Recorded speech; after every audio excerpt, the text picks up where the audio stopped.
बुलढाणा जिल्ह्यातील मेहकर तालुक्यामध्ये सर्वात मोठी ग्रामपंचायत असलेले डोणगाव या गावामध्ये श्री संदीप पळसकर, गजानन पांडव, श्री सुरेश गवळी, अमजद खान आदींनी डोणगाव येथील श्री गजानन आखाडे जो अवैध सावकार आहे आणि श्रीराम चिट फंड्स कंपनीचा एजंट आहे याच्या विरुद्ध अवैध सावकारकीचा गुन्हा दाखल व्हावा आणि या गजानन आखाडे यांनी परिसरामध्ये अनेक सुशिक्षित बेरोजगार, त्याचबरोबर काही व्यावसायिक, शेतकरी, शेतमजूर आणि महिला यांना आपल्या या अवैध सावकारकीच्या पाशामध्ये त्या ठिकाणी गुंडाळून या सर्वांची फसवणूक केली अशा आशयाची तक्रार ही संबंधित सहकार खात्यातील AR याला आपण सहनिबंधक म्हणतो, त्याचबरोबर पोलीस कर्मचारी आणि महसूलच्या कर्मचाऱ्याकडे तक्रार केली होती. परंतु अनेक महिने ही तक्रार करून या तक्रारीवर कुठल्याच प्रकारची कारवाई त्या ठिकाणी या संबंधित कर्मचाऱ्या अधिकाऱ्यामार्फत होत नाही. हे पाहून श्री संदीप पळसकर यांच्यासह इतर काही लोकांनी त्या ठिकाणी आमरण उपोषण डोणगाव ग्रामपंचायत कार्यालयासमोर त्या ठिकाणी मांडलं होतं. योगायोगानं काल या उपोषण मंडपाला मी भेट दिली असता संबंधित लोकांच्या ज्या काही तक्रारी येतं त्या काळजीपूर्वक आणि त्यांचे कागदपत्र पाहिले असता अतिशय भीषण अशी परिस्थिती त्या डोणगाव नगरीमध्ये झालेली आहे आणि या सर्व प्रकाराकडे स्थानिक लोकप्रतिनिधी, तालुक्याचे आमदार, खासदार, केंद्रीय मंत्री, त्याचबरोबर या अधिकाऱ्यांचं कुठल्याही प्रकारचं त्या ठिकाणी नियंत्रण नाही आणि या सगळ्या लोकांच्या या निष्काळजीपणामुळे जनता आणि सर्वसामान्य लोक त्या ठिकाणी होरपळले जात आहेत हे प्रामुख्याने त्या ठिकाणी निदर्शनास आलं. योगायोगानं AR साहेब, त्याचबरोबर डोणगाव नगरीचे ठाणेदार आणि तहसीलमधील काही कर्मचारी त्या सभा मंडपाला भेट देणार, उपोषण मंडपाला भेट देणार असं कळल्यानंतर मी त्या ठिकाणी थांबलो आणि संबंधित अधिकारी ज्यावेळेला या उपोषणकर्त्याला भेट द्यायला आले त्यावेळेला सुरुवातीला हे अधिकारी या उपोषणकर्त्याच्या मागणीला काळजीपूर्वक त्या ठिकाणी हाताळत नसल्याची परिस्थिती निदर्शनास आली. उपोषणकर्ते आपली बाजू त्या ठिकाणी अधिकाऱ्यांसमोर मांडत असताना या उपोषणकर्त्याची बाजू सहानुभूतीपूर्वक त्या ठिकाणी ऐकण्याची आवश्यकता असताना सहनिबंधक मेहकर श्री सांगळे साहेब, त्याचबरोबर पोलीस अधिकारी श्री नागरे साहेब आणि तहसीलचे जे काही अधिकारी आले होते यांनी आपलं उपोषण कसं बेकायदेशीर आहे आणि आपण केलेल्या तक्रारी या निरर्थक आहेत अशा प्रकारचे वक्तव्य त्या ठिकाणी करू लागले.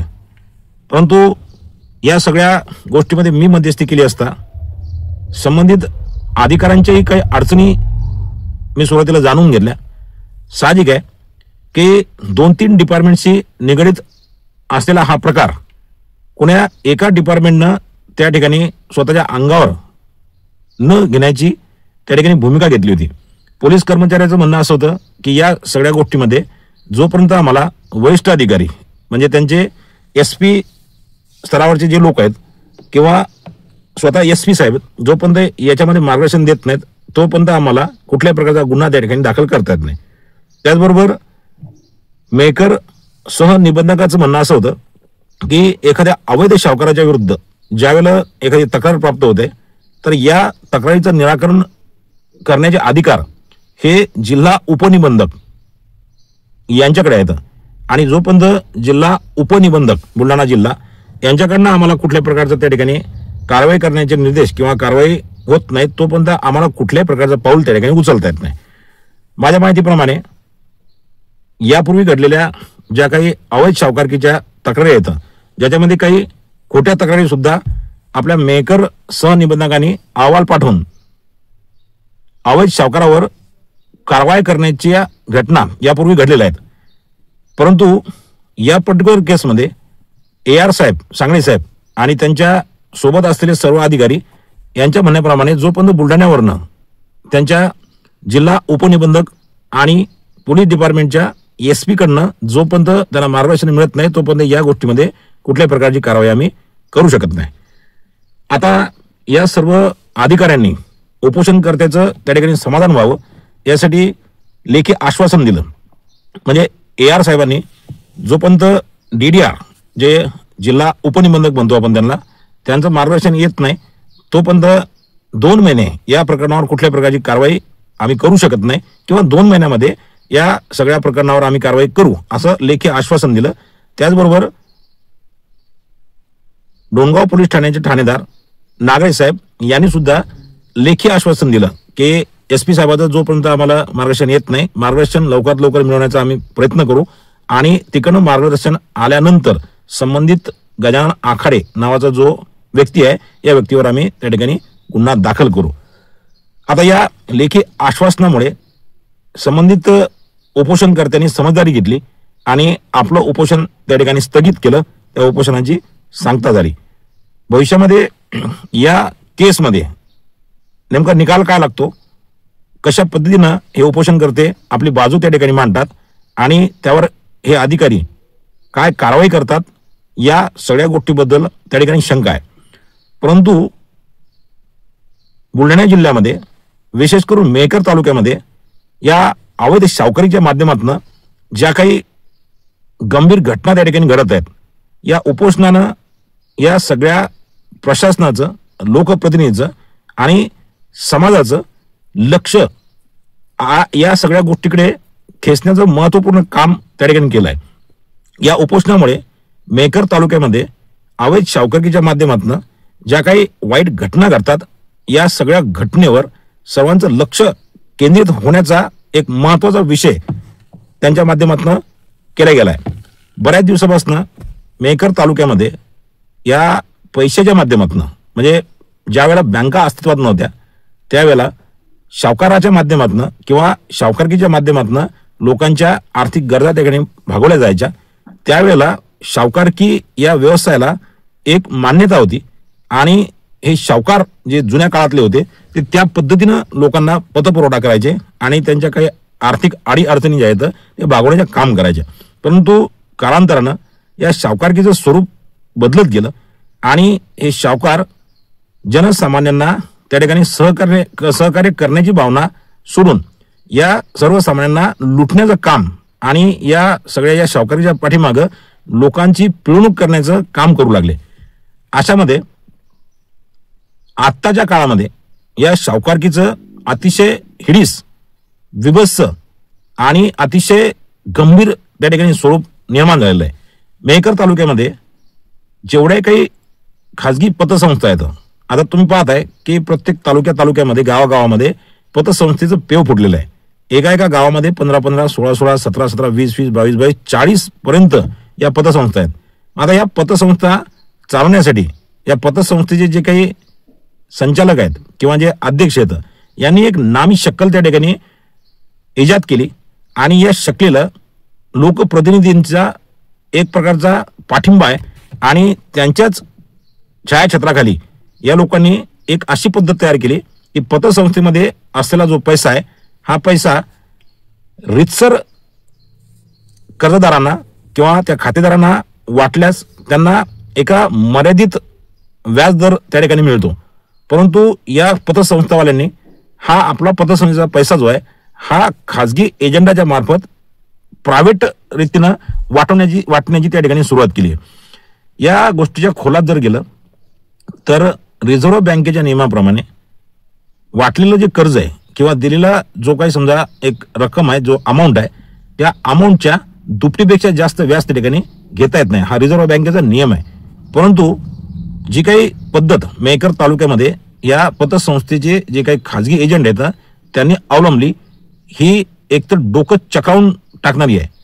म्हणजे कुठल्याही सुज्ञ माणसाचं याच्यामध्ये डोकं सुन्न पडेल अशा पद्धतीची गोष्ट आहे. हे लोक करतात काय, 50,000 रुपये संबंधित माणसाला देतात आणि या 50,000वर दर हप्त्याला, हप्ता म्हणजे आठवडा, दर आठवड्याला 10,000 रुपये म्हणजे असे एका महिन्यामध्ये 4 आठवडे ज्यावेळेस पडतात तर त्यावेळेला 50,000वर 10 हजाराप्रमाणे 40,000, म्हणजे एका महिन्यामध्ये 50,000चे 90,000, एका महिन्यामध्ये 50,000चे व्याजासकट हप्त्यासकट पकडून 40,000, म्हणजे 50 + 40 90,000.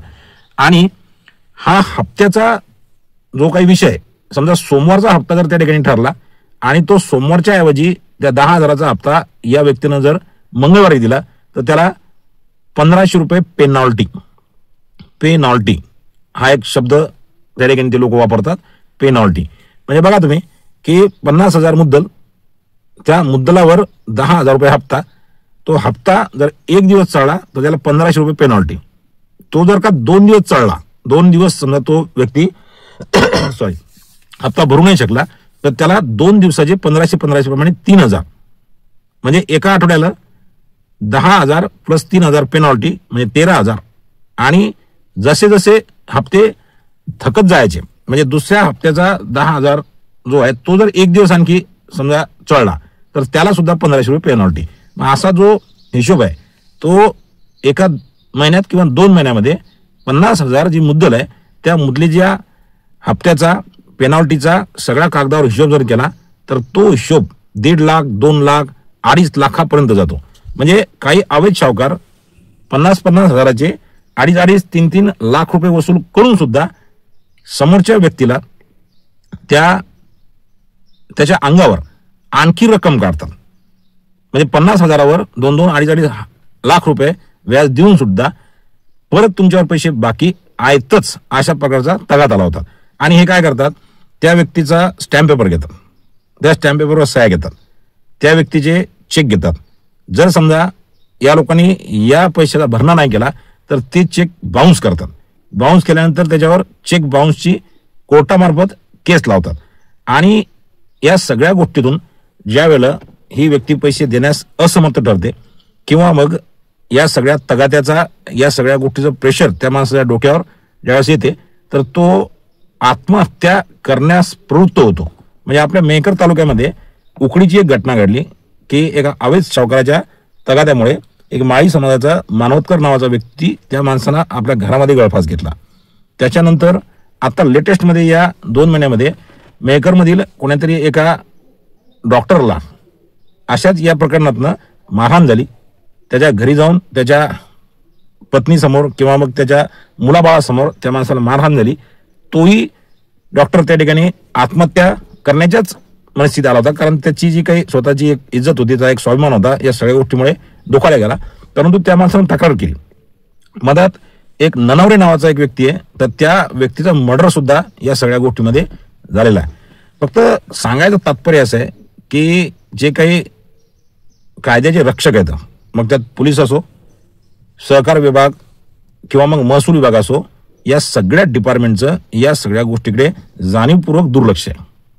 म्हणजे महसूल विभागावर, तहसीलदारावर, एसडीओवर ही जबाबदारी येते. त्याचबरोबर जे सहकार विभागातले, सहकार खात्यातील AR स्तरावरचे जे काही समजा कर्मचारी आहेत त्यांचं हे काम आहे आणि पोलीस डिपार्टमेंटचं सुद्धा काम आहे. परंतु आता ह्या सगळ्या लोकांनी एक अशी यंत्रणा तयार केली आणि या लोकांना राजकीय पाठबळ आहे. म्हणजे मी स्पष्ट बोलतो की सत्ताधारी पक्ष जो आता मेहकर तालुक्यामध्ये मागील 20, 25, 40 वर्षापूर्वीपासून काम करते, तर या सत्ताधारी पक्षाच्या गार्डनमधले हे जे काही चट्टेबट्टे येतं, हे लोक निवडणुकीमध्ये असे लोकांचं रक्त पिऊन, लोकांचं त्या ठिकाणी अशा पद्धतीचं शोषण करून पैसे कमावतात आणि राजकीय नेत्यांचे मोठमोठाले बॅनर त्या ठिकाणी ते शहरामध्ये लावतात. आणि या राजकीय लोकांना तेच पाहिजेत, पैसे तुम्ही कुठून कमावता बरं का, या गोष्टीशी राजकीय लोकांना घेणदेण नाही. फक्त आमचे बोर्ड लावा, आमचे बॅनर लावा, आमचं भलामन करा, आमच्या रॅलीमध्ये फिरा आणि या सगळ्या गोष्टी केल्या का की तिकडे मग तुम्ही लोकांचे जीव घ्या, लोकांना फाशी घ्यायला लावा, लोकांच्या ज्या काही समजा चेकच्या माध्यमातून तुम्ही ज्या काही गोष्टी करता तर त्यातनं तुम्ही पैसे घ्या, काही करा. म्हणजे या राजकीय लोकांचं या सगळ्या गोष्टीकडे जाणीवपूर्वक दुर्लक्ष आहे. कारण हे लोक अवैध मार्गाने पैसे कमावतात, मोठमोठे बॅनर लावतात आणि बॅनर लावली का हे नेते लोक खुश होतात आणि खुश झाले का की या लोकांना सर्वसामान्य जनतेचं जे काही शोषण आहे ते करण्यासाठी आपसुकच त्या ठिकाणी परमिशन मिळते. कालच्या उपोषणामध्ये मी एक तासापूर्वीपासून सभामंडपात बसेल असताना ज्याच्या विरोधात हे उपोषण चालू होतं त्या व्यक्तीची हिंमत मी माझ्या डोळ्यांनी पाहिली की संबंधित व्यक्ती या उपोषणासमोरून मोटरसायकलवर बसून म्हणजे जोरजोरात हॉर्न वाजवत गेला. म्हणजे एक प्रकारे त्यानं पोलीस डिपार्टमेंट, त्याच्यानंतर हे काही AR BR असतात हे लोक सहकार खात्यातले आणि महसूल या लोकांना अप्रत्यक्षरित्या त्या ठिकाणी चॅलेंज केलं. ही गंभीर बाब आहे की आपल्या विरोधात बसलेल्या उपोषणकर्त्यांना चिथवण्यासाठी म्हणून हा व्यक्ती आपल्या स्वतःच्या मोटरसायकलवर समोरून जाऊन एक प्रकारे म्हणजे माझं कोणी काही वाकडं करत नाही किंवा मग कायद्यामध्ये कुठल्या प्रकारे मी अडकत नाही अशा प्रकारचा संदेश त्या ठिकाणी देऊन गेला. माझी पुनश्च एकदा सर्व लोकप्रतिनिधी, समाजातील सगळ्या घटकांना आणि या अधिकाऱ्यांना विनंती आहे की आपल्या हातामध्ये या सगळ्या गोष्टींना टाळण्यासाठीची जी शक्ती त्या ठिकाणी कायद्यानं संविधानानं दिली आहे या शक्तीचा वापर झाला पाहिजे. आणि सर्वसामान्य माणूस जो पैशानं त्या ठिकाणी या लोकांच्या पुढे मिंदावतो आणि स्वतःचं सर्वस्व गमावतो, म्हणजे आत्महत्या करतो म्हणजे सर्वस्व गमावतो, म्हणजे या सगळ्या सर्वस्व गमावण्यापर्यंत या गोष्टी चाललेल्या आहेत. अख्ख्या बुलढाणा जिल्ह्यामध्ये मेहकर तालुक्यामध्ये या पद्धतीच्या या गोष्टी ज्या चालू आहेत तर या कुठेतरी थांबल्या पाहिजेत. साहजिक आहे संदीपराव नारायण पळसकर आणि त्यांचे सहकारी यांनी डोणगावमध्ये केलेलं जे उपोषण आहे या उपोषणाचा आता त्यांना कितपत फायदा होतो ही गोष्ट आपण सांगू शकत नाही, परंतु त्यांच्या उपोषणामुळे या गंभीर प्रश्नाकडे त्या ठिकाणी समाज माध्यमांचं, समाज मनाचं, अधिकाऱ्याचं आणि लोकप्रतिनिधींचं लक्ष त्या ठिकाणी वेधल्या गेलं हे मात्र तेवढंच खरं आहे. धन्यवाद.